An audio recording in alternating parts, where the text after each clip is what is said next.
Hello, everyone. Welcome to Ruminate This with Agrarian Solutions. Join us as we explore ruminant nutrition and the impact of mycotoxins. Here, we challenge your curiosity and explore new industry insights and research to optimize your herd's health and performance. Hey, everybody. Welcome to another edition of Ruminate This with Agrarian Solutions. I'm your host, Scott Zehr, and today we're going to talk about pain. That's right, pain. The pain of change versus the pain of staying the same.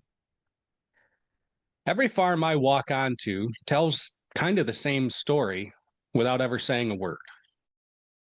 I can see it in the numbers, you often see it in the cows, and you can see it in the look on the manager's face. They know something's broken. Maybe it's fresh cow crashes. Maybe repro is stuck in neutral. Maybe it's a ration that doesn't pencil out anymore, even though it looks great on paper. But here's the thing nobody wants to admit. Bad choices hurt. The difference is which pain are you willing to pay for? Are you willing to invest in pain, or would you rather pay for pain? The pain of change is sharp, it's uncomfortable, and it's immediate. You have to retrain employees, rewrite protocols, and take a hard look at what you've been coasting on. It stings. But the pain of staying the same, that's the slow bleed. It's the milk you never ship. It's the cows that never breed back. It's the forage you never get to feed. And ultimately, the profits that never show up. It doesn't scream at you. It just robs you quietly. So today, we're going to break this down. The pain of change versus the pain of staying the same, and why the smartest producers I know choose to suffer now so they can win later. This isn't theory, it's real life. So let's ruminate on this. And with that today, my co-host for the day is none other than my friend Jeff Hostetter, who's going to ruminate on this topic with me. You know, Jeff, you and I get to work together quite a bit. Oftentimes when we get pulled onto a farm, it's not because everything's going great. But oftentimes we're the ones that do embrace that role of being the agent of change. Jeff, you are the product manager for Premier Select Sires. You've been in sales now for, I think you said 25-ish years. That's correct. You've had to, in 25 years, ran across a farm where they just couldn't change. The pain of staying the same was still not as great as the pain of change in their mind. And if you haven't, let me know. But if you have, the question I have for you is, what happens to those folks that just can't fathom the pain of change? Well, I think you were incorrect, Scott. You said I've run across a farm that wouldn't change. I've run across many, many farms that were definitely resistant to change. And it's human nature, the pain of what you know versus the pain of the unknown. And there's a certain amount of fear in that unknown. But, as you say that question, I can think of a specific farm back in my previous work as a nutritional consultant where really friendly, good relationship that I had with this dairy producer. And it was a relatively small farm, just a couple hundred cows in southern Pennsylvania, but I was not working with them at the time as far as doing their nutrition work, but I had stopped a few times and made a few management suggestions, and they were I guess they were jaded by the fact that there had been people in there in the past that had made promises that were not kept. So they'd almost become distrusting of folks that stopped on the farm. But I did end up making a suggestion as far as water availability coming out of the parlor, and they did find a way to implement that and saw some positive change. And eventually I was able to work with them and had a good working relationship for several years after that. I do think that each situation is different and people don't always know that they're in pain. They may not see the pain or feel the pain necessarily, or they may have just become callous to the pain, or they've tried to make a change in the past and it didn't work, or they were given bad advice, or someone was just, trying to sell them something that wasn't going to give them a return on their investment. They were self-serving than rather than customer serving, right? Yes. And And unfortunately, there's still folks like that around. there is, and I think, guys like ourselves, many people in the professional space that are serving, dairy and beef, we certainly pay for the sins of the past. And sometimes those sins are just people, right? People that are out there with their own agenda rather than the customer's agenda. I like what you said though, the fear of the unknown, right? And I think psychologically, I think that's a big part of people's resistance to change. But then like tactical, right? I mean, it hurts. Like if we have to implement new protocols, now we have to retrain our employees. I mean, stuff like that leads to chaos. Very few times are we going to be able to just, hey, here's the new protocol, here's how you implement it, and go. And there's never a hiccup. There's a learning curve, right? Because it has to become habit. Mhm. And it's costly. There's no doubt about it. Think about things like adopting a new transition cow program. We're making changes. We're expecting people to carry out those changes. And what if they don't? Right. I wonder, I guess my hope is that we can challenge somebody listening to think of this pain as something you can either choose to invest in or something it's going to cost, right? I love that term, like the milk you didn't ship, Mhm. because Jeff, how many times have you walked onto a farm and how are the cows doing? Like, how's production?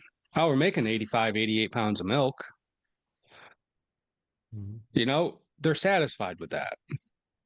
And you look at maybe the setup, the management potential, the feed quality, stuff. And that there's contemporaries out there making 95 pounds of milk, 100 pounds of milk, making 7+ pounds of components. But yet, this guy's satisfied at 85. And I think you can always have that discussion of, cost of, you know, gaining that extra milk. But boy, why are we so complacent? It seems like, I mean, so many farms. It's like, yeah, we hit 88 pounds of milk. We've been there for 3 years. Why is good enough all of a sudden becoming good enough? And of course, I'm painting a broad brush. It's not the way it is on every farm, but those aren't the people I'm trying to reach right now. Yeah, I think it's like complacency, and people just don't know what their ceiling is for that particular operation. They just they don't know their ceiling. They think, especially if they've made progress through the years, through the decades, and they see how far they've come, and they may kind of hit like you said, where they reach a certain plateau for 2 or 3 years and think, okay, this must be the limiting spot of where this operation with these facilities and these genetics and these people, 85 pounds, let's just say. And they might not know their ceiling, or they might not even understand what's the weakest link. What is the weak link in their operation to just take them to the next level? And I think there's less folks that are complacent than there were 5 or 10 years ago, because you know you've got to keep pushing and being aggressive and looking for that next to reach that next level in this industry. It's just such a competitive industry. And it doesn't mean that you jump at every product or everything that becomes available. You do your research, you investigate, but the folks that are the most successful, I think, really don't believe in a ceiling. They believe that anything's possible, and they're willing to Wow. put the work in to make that happen, and to see what tools they can utilize to make that happen. Well, I remember back in my previous life with Premier, I was on a dairy, one of the first breeding customers that I ever picked up. I said to the owner, I said, "So what's your goals here? Like, what's your production goal? What's your repro goal? You know, I'm waiting for the numbers, right? I'm waiting for 95 pounds of milk. I'm waiting for 50% for service conception rate. And it was really funny. He said, I don't believe in goals. It's like, okay, tell me more about this. He said, I think the problem with goals is that, okay, let's just say I set a goal of 100 pounds of milk. Well, if I can go from, my dad in 1960 making 70 pounds of milk to 100 pounds of milk in, you know, 2015, should that be my goal? Like, is that the right goal? Like, should that goal be 110 pounds of milk? Should, what? He goes, why would you put a limitation on how high you can go? And so I think that's an interesting point you just made. I don't think a lot of farms truly understand their ceiling. Or maybe the right way of saying that is they think there's a ceiling that doesn't exist. Hmm. Are we seeing that right now with reproduction success? I mean, this is kind of a side note here, but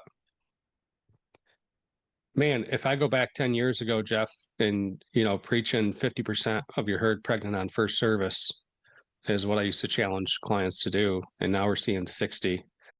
And I mean, if we'd have kept the mindset that 50% is as good as you're ever going to do and nobody's willing to challenge it,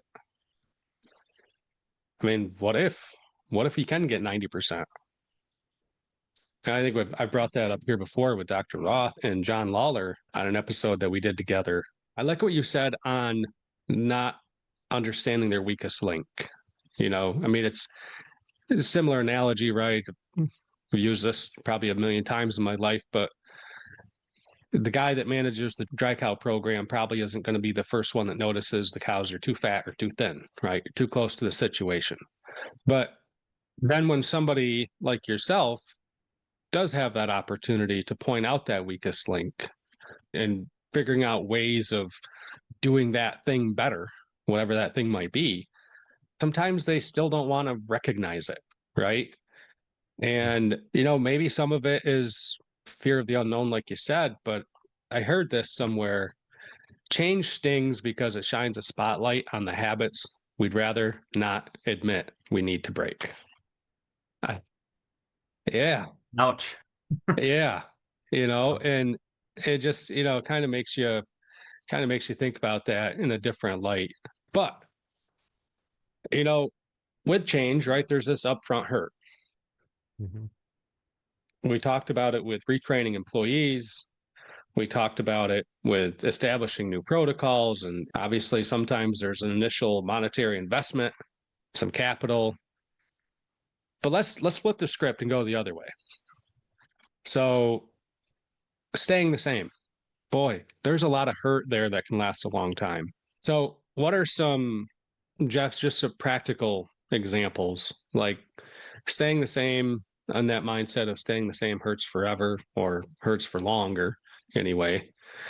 Give us some examples of things you've seen on herds over the years where just the status quo has become acceptable. Yeah. Yeah. I think, and this is kind of fresh in my mind, recently got to hear Dr. Gavin Staley with Diamond V talk about the golden girls, those cows, fourth, fifth lactation or more, that they've paid for school, they've paid their raising costs, and they're just very profitable. And I'm thinking of a herd that one of our folks at Premier did a repro analysis, and they had a very high percentage of 2-year-olds in the herd, first lactation. And they were good with it. They liked it that way. They had a very high call rate. I think it was upwards over 40%. But in their mind, they were bringing, those new genetics constantly into the herd, and their milk was okay. It was low 90s, but they had gotten used to that. And they just had that mindset like an older cow is nothing but problems. And it was a whole mindset shift to just get them to consider, if we make a change, if we do some things to maybe support those older cows through the transition, could we avoid some of those early, first 60-day calls on those older cows and bring down that cull rate a little bit, and therefore, maybe we don't need to raise quite as many heifers. Maybe we could, raise a few more beef on dairy and help cash flow, that kind of thing. So it was just a part of it was like the story that they were telling themselves, and we all do this. We tell ourselves stories in our own mind that you're doing something because you like it, but when you really dig down and figure out the economics behind it, the profitability behind it, there might be ways to do it better. We just have to encourage people that we work with to be open to look at those things. And I think part of our job as consultants or people that work with producers is to make it easier for them to make changes. Like, they're everyone's busy. Producers are busy. They've got things on their mind. They might be thinking about future expansion or, you know, how do I pay my bills or just Yeah. they've got a lot on their mind. Can we facilitate a protocol change by, typing up a protocol, translate it to Spanish if needed, like anything we can do to make their life or make a change less less painful up front. I think we need to make sure that we're doing our part as well. Well, I think that's a great point.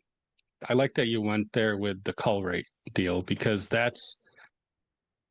oh yeah, I think that's one of those things that, obviously we see a shift across dairy in the US where we do want these golden girls. We want more of them. And I'm just going to pick on, that comment about they were excited to be bringing in all these new genetics. Yeah.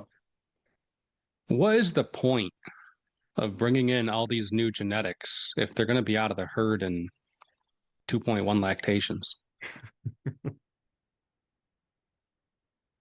I mean, The other point is with that, people in the past have used the 305 ME number, the 305 ME lactation number. yeah. You don't get paid for ME. You get paid for the milk in the tank. Yeah, exactly. So Exactly. I think we've overemphasized that at times. I would agree. I love it even more when people want to make breeding decisions on 305 ME. I love it. Anyway, that's not for this one, but Yeah. and I guess, just trying to think about this pain, it's almost like pain management, right? But if you're listening to this episode or you're listening to it and it's applicable, or you're listening to it and you think maybe you're a consultant, you have a farm in mind. I'm thinking about that herd that 15% non-completion is what it is. We don't really treat a lot of DAs, but we do seem to have a lot of fresh cows that just don't take off all that fast. Right? It's these quiet things. And my favorite one now, Jeff, now that I'm more on the feed end of stuff with agrarian, is wasted feed. I really like the way Dr. Roth put it in an episode. I think it was our corn silage episode, putting up good corn silage, probably episode 52. Yes, episode 52. I had to check myself. But imagine the corn pile being a pile of $100 bills. Every time you take a bucket of feed out of there and go dump it in your compost pile, you're dumping money. Ugh.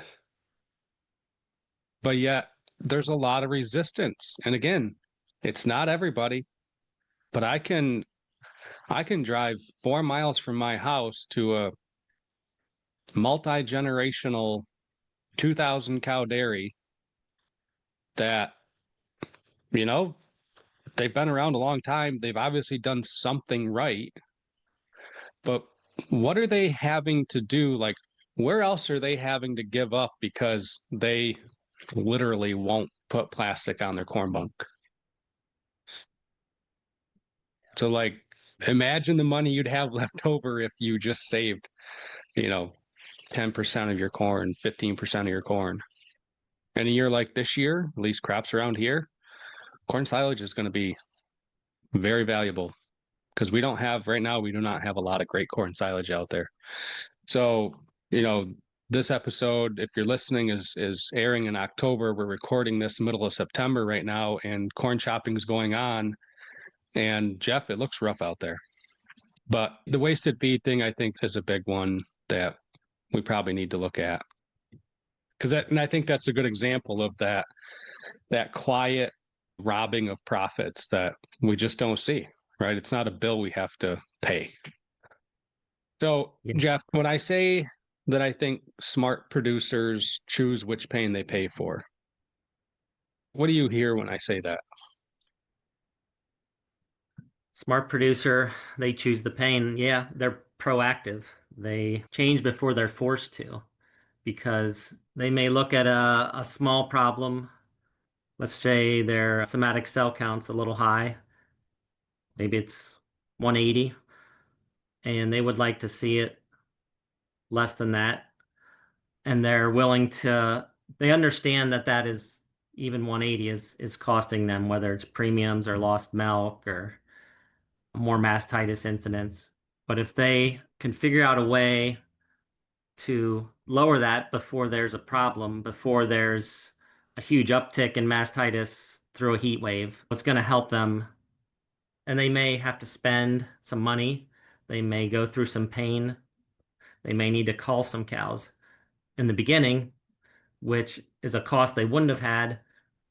But in the long run, they're going to be much, much further ahead financially and health-wise in their herd if they do something like that. Playing the long game, right? Yeah. Yeah. Yeah. It's most dairy producers aren't here to milk cows for 2 years and then sell the herd and jump back in it. There might Yeah. be a few, but Uh, yeah, we're in it for the long haul. We're in it for the long yeah. haul. Yeah, it's interesting. You think about some of the decision making that goes on, and some of the smartest producers I've ever been around, when we're having these types of discussions, whether it's on cell count, whether it's on anything really, they it's almost like, and you can see it on their face, right? They're just kind of like thinking about this from a 10,000-foot view.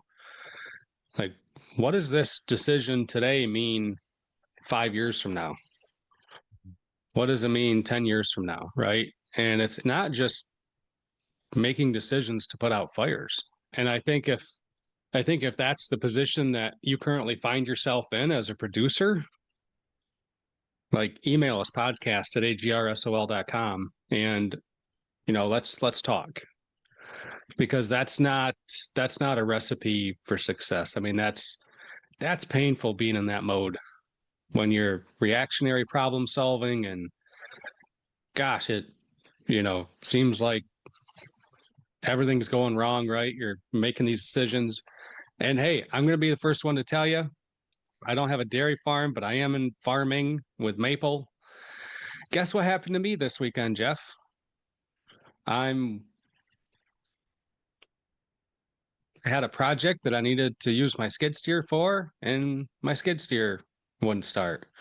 Well, the starter was bad.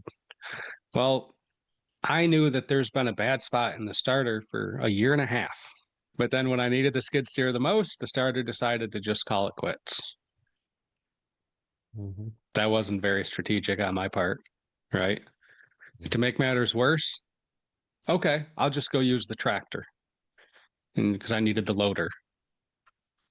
I bought a set of tires for that tractor 3 years ago for the front, and said, hey, because they were both getting bad, but I mean, we're not using this tractor a ton, but it was on the agenda to get it done this year.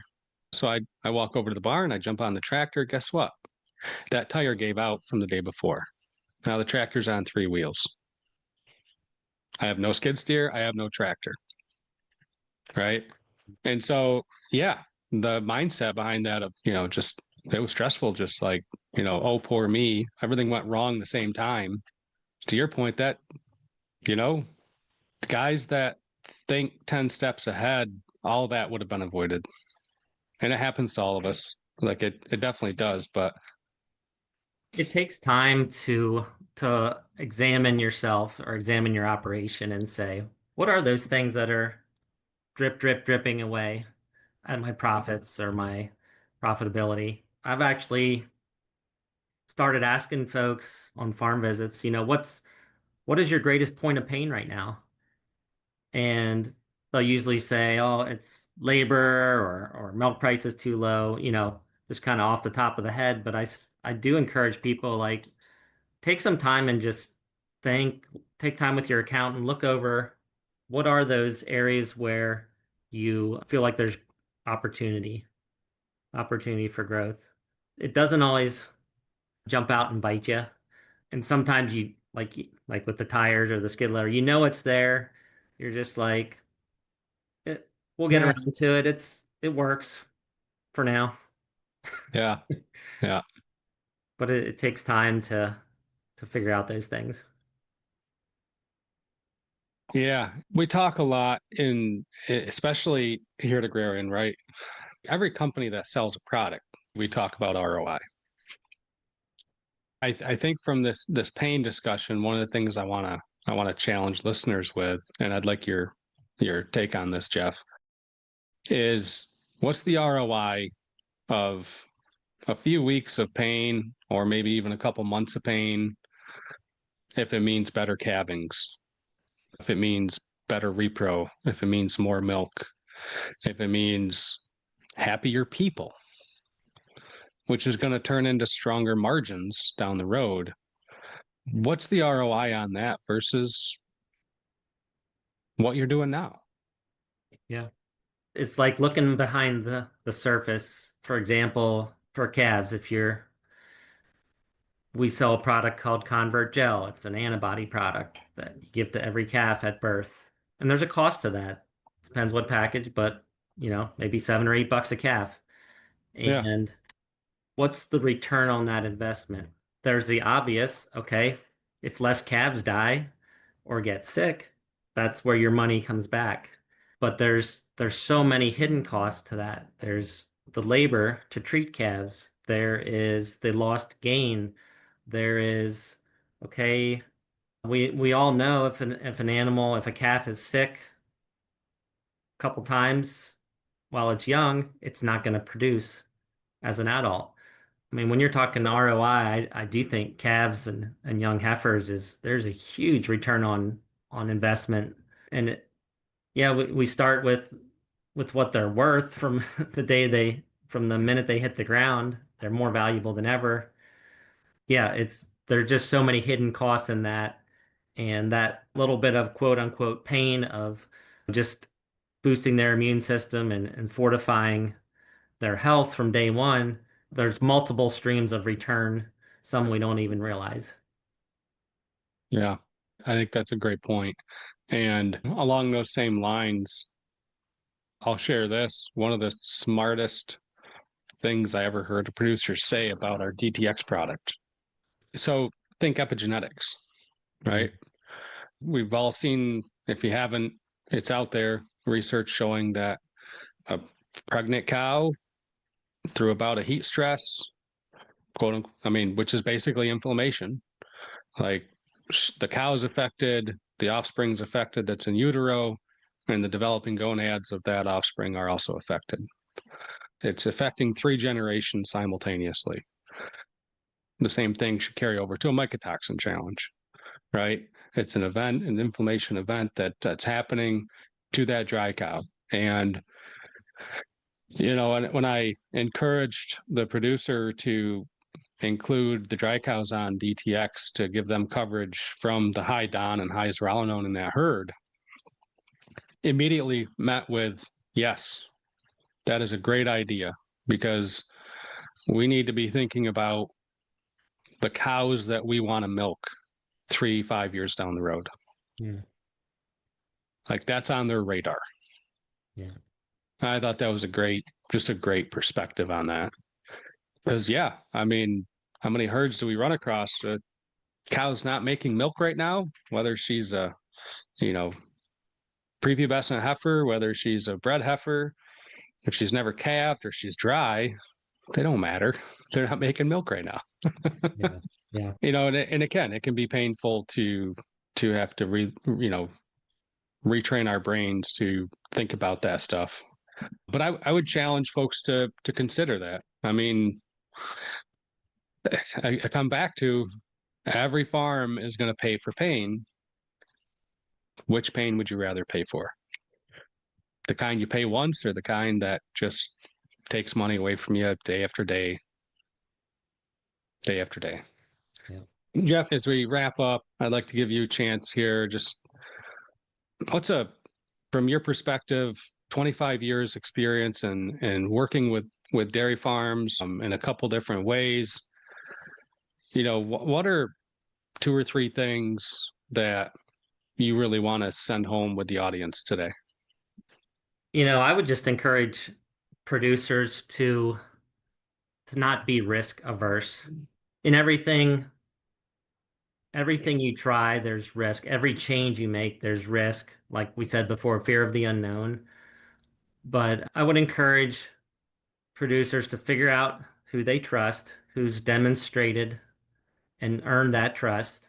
And then when they trust those folks, don't be afraid to try things that could put a plug in those ongoing drips of pain and Yeah, fix it permanently, like permanent fixes to issues.